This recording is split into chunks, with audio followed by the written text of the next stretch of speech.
I always get a little nervous when a reunion comes up, but I'm always so glad I go. I mean, I always see somebody that I didn't expect. The last one, the 35th, was hilarious. I think it was the most fun I've ever had. I mean, it was so much fun to see everybody and connect and just pick up like nothing. I mean, I hadn't seen a lot of those people in a really long time. And to see what people had done. I mean, just amazing things that our classmates have done with their lives and really interesting people. And I understand that you found a notebook from Lawrence. I Why don't you did. tell I've us about been it? kind of cleaning out the basement lately, and I found this beautiful Conky's notebook with Lawrence University on it.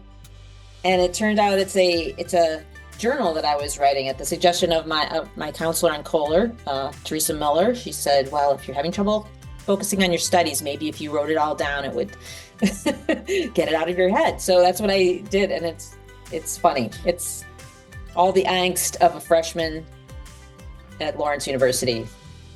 I found an entry that I thought this group would find interesting. It was, I think, an example of something that we've all went through at one point while we were at Lawrence, and that was a very hard day.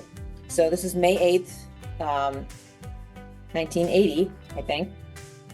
And the entry says, last week was pretty hard. I had an econ and a geo midterm on the same day. I called home the day before and cried for 45 minutes straight. Yikes. Boy, did it feel good. Mom helped me out a lot. They said I was taking it all too seriously. I'm beginning to try to value whatever education I get, which is a lot, and not worry so much about grades. That particular day was bad though. I got a C on my math test and we didn't get our block either. To top it off, Liz and I didn't even get a room for next year. So this was Sheridan, my roommate freshman year, and I were trying to get a block, which we did not get, and then a room, which we did not get either. So we left that year without even a room.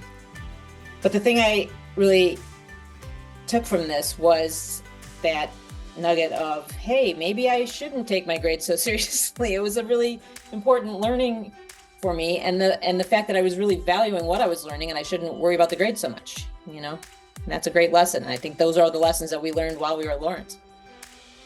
And it's a lesson that you're sharing with your own daughter, who's a Yeah, senior yeah. in I have a college. daughter who's a senior at DePaul right now, and we have a lot of these discussions about grades and stuff and what's important and what's not.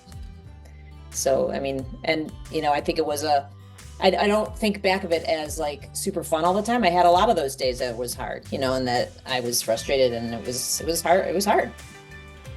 But what I take away is the learning, and the maturity the amount that we grew as people while we were there. So what is that one thing that really connects you to Lawrence, Katie?